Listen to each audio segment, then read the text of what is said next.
It's my privilege to welcome you to the Gillum Center for the Performing Arts. I am Skip Stansel, president of Thornwell. This week we are honored by the presence of a special guest on our campus, a talented and nationally recognized author who's carved out a week of her time to spend with us. Welcome to the stage from Atlanta, Georgia, author and storyteller, Mrs. Shelia P. Moses. Thank you, Mr. President. Thank you all, Thornwell family. Thank you so much for inviting me. Again, I'm Shelia Moses, and I love to write. My motto is the book you read today will save you tomorrow. And I believe that for young people.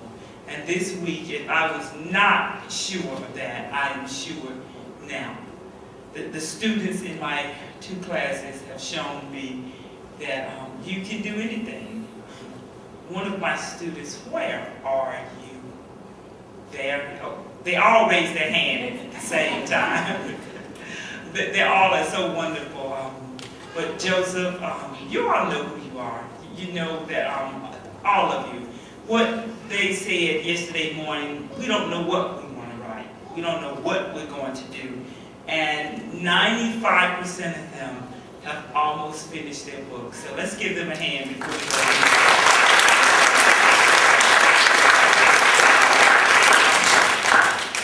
But when I was the age of my students, I knew I wanted to be a writer. And I knew what I wanted to write about. I wanted to write about mosquitoes and Hanks. I wanted to write about Grandma Bay. I wanted to write about Rehoboth Road. And I wanted to write about Buddy Bush. My grandmother would sit on the front porch and fight the mosquitoes on a hot summer night. And she would talk about Buddy Bush. He was accused of assaulting a woman in 1947. He was put in jail. The Klan broke him out. And he got away. And her story, she could not read, she couldn't write. But her story was, oh, Buddy Bush got away from the Klan, we never see him no more. And I was thinking, who in the world is Buddy Bush? But over the years, I would learn many short stories and fake stories about Buddy Bush. The truth of the matter is, he was a legend in my hometown because he did get away. So I decided I would combine the story of Patty Mae Shields, a.k.a. Shelia Patrice Moses, with the legend of Buddy Bush. And I decided I would make Buddy Bush my uncle.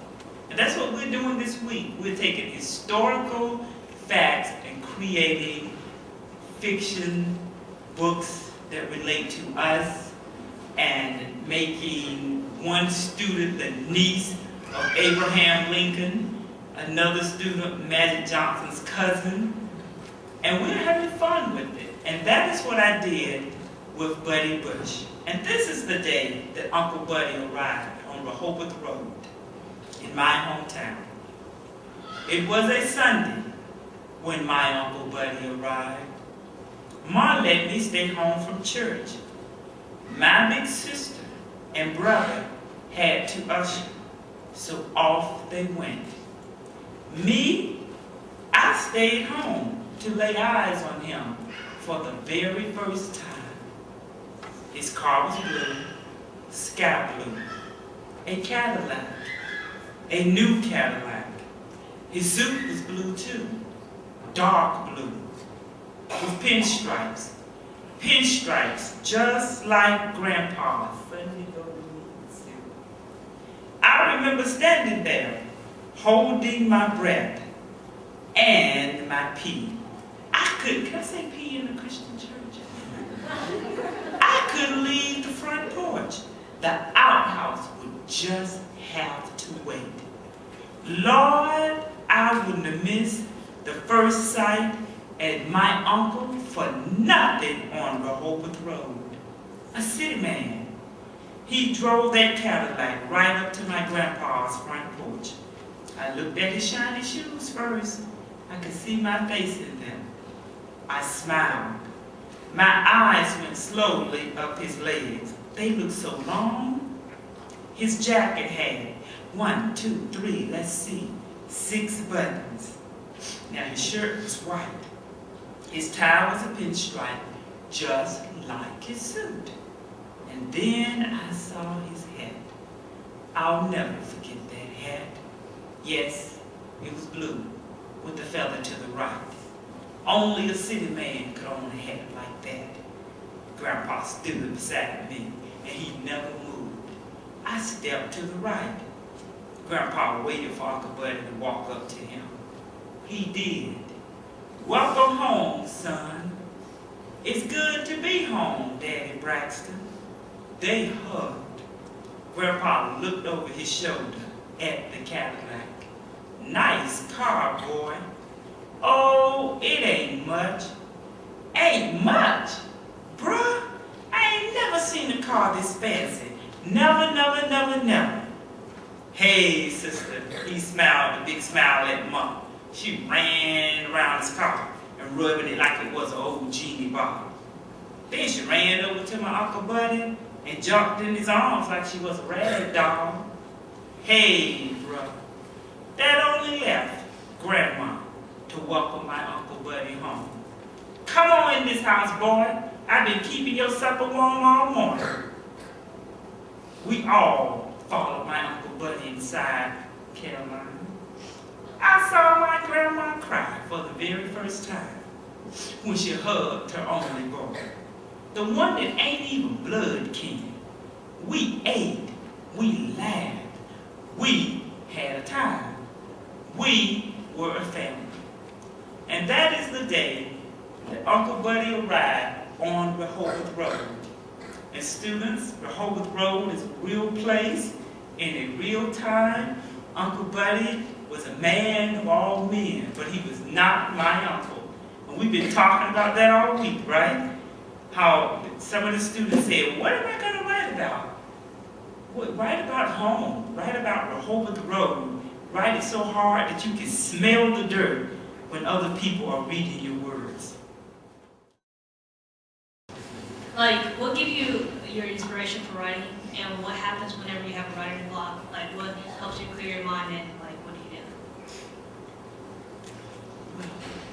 10 years ago, if you asked that question, I would have had a very selfish answer. What inspired me to write 10 years ago was I wanted to make lots of money and I wanted to be published.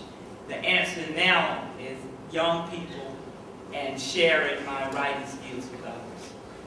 When I have a writer, it was hard for me. Now let me move on to your second question. I don't have writer's block because I have 9 sisters and brothers. And they used to beat me up a lot. So every time I need to write a book, I just make up stuff on them. I think it's justice, you know. So it's hard to have a writer's block when you have 9 siblings. Thank you. My favorite book, I love Mark Twain, you know. I love Maya Angelou, but I think my favorite book in the, To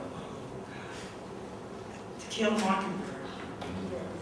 To Kill a Mockingbird. I love To Kill a Mockingbird. Yeah. I love The Color Purple.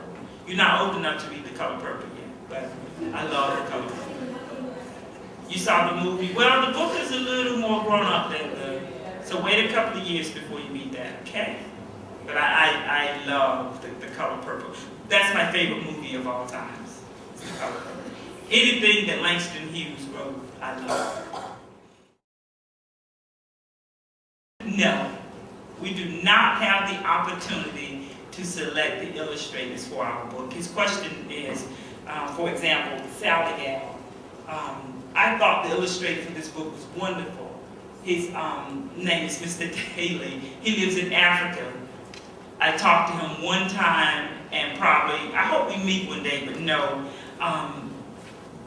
And no, the young man that did the cover to this book, you don't get to meet them. I wish I would love to have some impact. They send you notes and you go back and forth, but to say, I want Lamar to do my illustrations, that's usually up to the publishing company. But that's a great question. Thank you.